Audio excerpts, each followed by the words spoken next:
Good morning, dear students. I am explaining chapter 2 of history on the trail of the earliest people.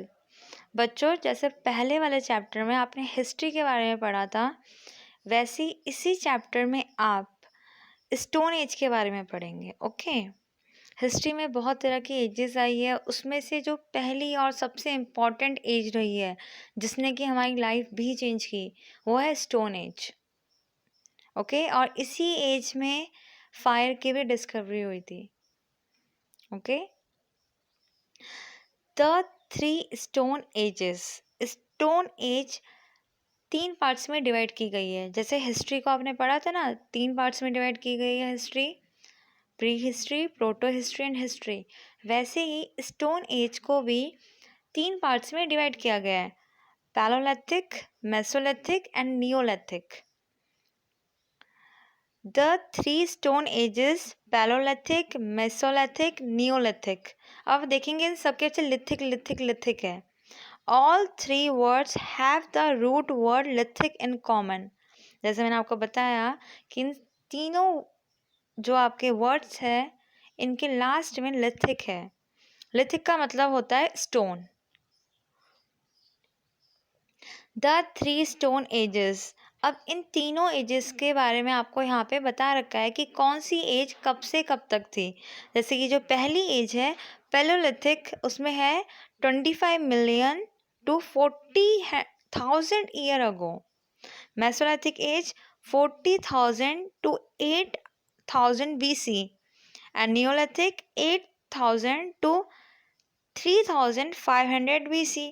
अब अगर ध्यान से notice करेंगे एक चीज़ तो आप देख पाएंगे कि इसमें ना, वैसे नॉर्मली क्या होता है, हम क्या बोलते हैं, हम बोलते हैं 10 से 20 साल, 30 से 40 साल, है ना। हम इस ऑर्डर में बोलते हैं, पहले छोटा नंबर आता है फिर बड़ा नंबर आता है। पर यहाँ पे आप देखेंगे, यहाँ पे थोड़ा सा उस चीज़ को ट्विस्ट कर रखा है।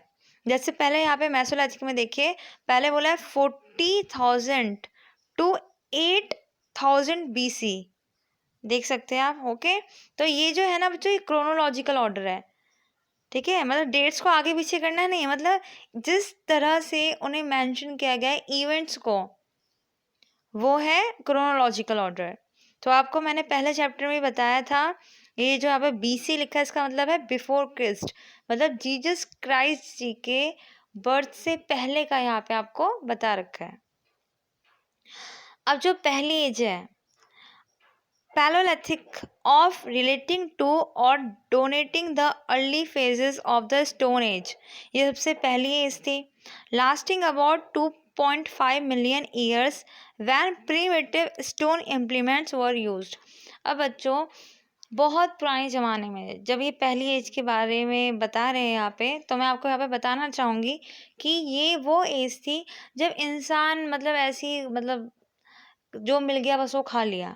ठीक है, और पत्थरों का यूज़ ज़्यादातर, मतलब कि पत्थर उनके घर में रखे हुए, उन्होंने ऐसे ही वहाँ पे रख रखे सब, मतलब सब्जी तो खैर नहीं काटते थे, पर जैसे कि किसी चीज़ के सपोर्ट के लिए रख रखे उन्होंने, है ना। या फिर आप समझिए कि वैसे पुराने ज़माने में लोग खुले में ही रहा करते थे, उन्होंने घर भी बाद में बनाना स्टार्ट किया था, पहले नहीं था। तो उन लोगों ने धीरे धीरे धीरे फिर उसमें इम्प्रूवमेंट किया। पहले उनके टाइम पे इतना नहीं था, तो पत्थरों का यूज़ सिंपल चीज़ों के लिए किया करते थे। उसके बाद है मेसोलिथिक एज, और प्रिटेंडिंग टू और characteristics of a translation period of the stone age, intermediate between the Paleolithic and the Neolithic periods, characterized by adaptation to a hunting, collecting, and fishing economy based on the use of forest, lakeside, and sea shore environments। Okay, इस as में क्या हुआ, इस as में लोगों ने पत्थरों से शिकार करना सीखा। ओके, उन्होंने जानवरों को मारना सीखा। अब पुराने ज़माने में खाने पकाने का ऐसा कोई सिस्टम नहीं था, तो उस टाइम पे जो कच्चा पक्का मिला वो खा लिया। पहले तो इंसान ने घास फूस खाया, फिर अपना टेस्ट बदलने के लिए या फिर आप कहिए कि किसी शौक के लिए उसने हंटिंग करनी स्टार्ट की। अब हंटिंग को किस चीज़ से करेंगे, बंदूक, तोप, गोले, तलवार तो था नहीं उस टाइम पे। उस टाइम पे क्या था उनके पास, एक ऑप्शन पत्थर।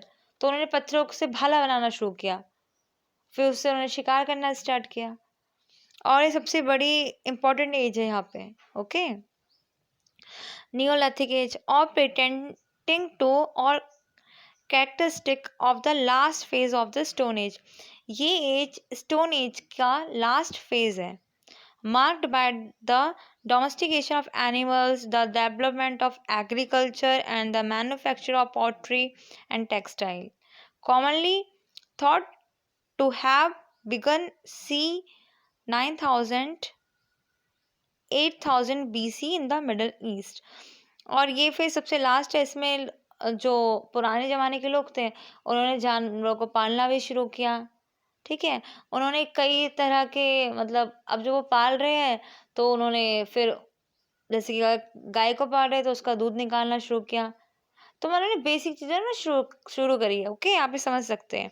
Human migration. अब माइग्रेशन का मतलब बच्चों होता है इधर से उधर घूमना। ओके, अब ना पुराने ज़माने में घर नहीं हुआ करते थे, जैसे मैंने आपको समझाया। तो उस टाइम पे लोग अपने खाने की नीड के अकॉर्डिंग एक जगह से दूसरी जगह पे मूव किया करते थे। जैसे कि एक फैमिली, कोई बहुत पुराने ज़माने के लोग हैं, अर्ली मैन्स हैं, वो कहीं पे बसे हुए हैं, किसी जंगल में जाके वो बस गए। ओके, तो वहाँ पे वो अच्छे से खा रहे पी रहे, जो कच्चा पक्का जो मिल रहा है वो खा रहे।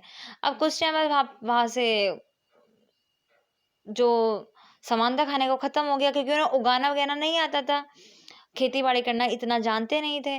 तो फिर जैसे ही वहाँ पे कुछ ख़त्म हुआ फिर वो दूसरी जगह पे चले गए। एक जगह से दूसरी जगह ये लोग मूव किया करते थे। ठीक है, 3 स्टोन एजेस। अब बच्चों यहाँ पे आपको अच्छे से बता रखा है इन तीनों एजेस में डिफरेंस क्या क्या रहा। जो पहली वाली एज है ऑफकोर्स वो सबसे पुरानी एज है। The age in human culture characterised by the use of rough और चिप्ड स्टोन टूल। आप देख सकते हैं यहाँ पे दिखा भी रखा है कि इस तरह के स्टोन टूल का यूज करते थे, मतलब ऐसे ही कुछ तोड़ा फोड़ा एक पत्थर को और बस बन गया उनका टूल। जो नेक्स्ट एज है the age in human culture characterised by moving from a food gathering society to a food production society. Tools in this age often had barbs और हुक और इंटरचेंजेबल ब्लेड। ओके, अब इस middle age में क्या हुआ, stone age में, इस as में जो ह्यूमन थे उन लोगों ने खाना सीखा, मतलब खाने को ढंग से प्रॉपर रखते कैसे हैं उन्होंने साथ में ये भी सीखा। क्योंकि अभी तक तो सिर्फ खा ही रहते कि तोड़ा और खाया, अब उन्होंने खाना उगाना सीखा, उन्होंने हंटिंग करनी सीखी। पहले ये लोग अलग अलग रहा करते थे, फिर उन्होंने सोशल गैदरिंग करनी सीखी कि हम झुंड में रहेंगे तो किसी जंगली जानवर का आतंक कम होगा। उस टाइम पे अब बम वगैरह तो थे नहीं, तो उस टाइम पे खतरा किसका था, जानवरों का। तो इन्होंने साथ रहना फिर स्टार्ट किया कि साथ रहेंगे तो मिलके रहेंगे तो जानवरों से हम प्रोटेक्ट रहेंगे। देन जो लास्ट एज है उसे न्यू स्टोन एज भी कहा जाता है। Okay, the age in human culture characterised by the use of stone tools used to farm, pottery, weave cloth and basket।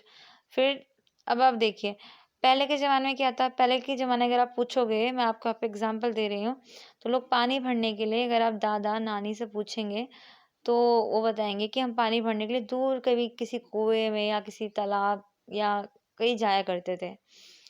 उसके बाद फिर पानी कहाँ आने लगा, हैंडपम्प में। अब हमारे घरों में आता है नल का खोला और पानी आ गया। ठीक है, तो टाइम के साथ साथ हमारी जो रहने का हमारा जो तरीका है वो चेंज हुआ है, उसमें इम्प्रूवमेंट हुआ है। ठीक है, उसकी जो क्वालिटी वो इन्हेंस हुई है। ठीक है, तो वैसे ही यहाँ पे सबसे पुरानी वाली स्टोन एज थी, उसमें लोगों ने बस ऐसे पत्थर को टेढ़ा मेढ़ा तोड़ा और बस अपना काम चला रहे। फिर जो मिडिल एज है स्टोन एज, उसमें लोगों ने थोड़ा हंटिंग करना सीखा, एक साथ रहना सीखा, थोड़ा सा उन्होंने कुछ उगाना भी सीखा। ओके, अब आप देखिए यहाँ पे मैं आपको एक और चीज़ समझाना चाहूँगी कि जब इन्होंने फार्मिंग करनी स्टार्ट की तब आप देखिए आपको पता होगा कि फार्मिंग के लिए पानी बहुत ज़्यादा इम्पोर्टेंट होता है। ठीक है, तो आपको याद होगा हमने हिस्ट्री के फर्स्ट चैप्टर में ही ये समझा था कि इंडिया में लोग पहले पहले ज़्यादातर उन जगहों पर रहना पसंद करते थे जो नदी के आसपास हुआ करते थे। ठीक है, तो फार्मिंग के लिए पानी जरूरी है। पानी उस टाइम पे ज़्यादातर कहाँ पे हुआ करता था, नदियों के आसपास। तो लोग बिल्कुल वहाँ पे बसना पसंद करते थे जहाँ पे आसपास नदी हो। इसीलिए एक रीज़न ये भी रहा है कि जो हमारे पुराने लोग रहे हैं वो नदी के आसपास बसना पसंद करते थे। एंड जो इसमें जो लास्ट एज है न्यू स्टोन एज, उसमें लोगों ने फिर धीरे धीरे उन टूल्स को और अच्छे से बनाना सीखा। उन्होंने धीरे धीरे बास्केट बनाना सीखा। सो आपके इस चैप्टर में आपको स्टोन एज से रिलेटेड चीज़ें अच्छे से समझा रखी है। So that's it in this chapter. Thank you.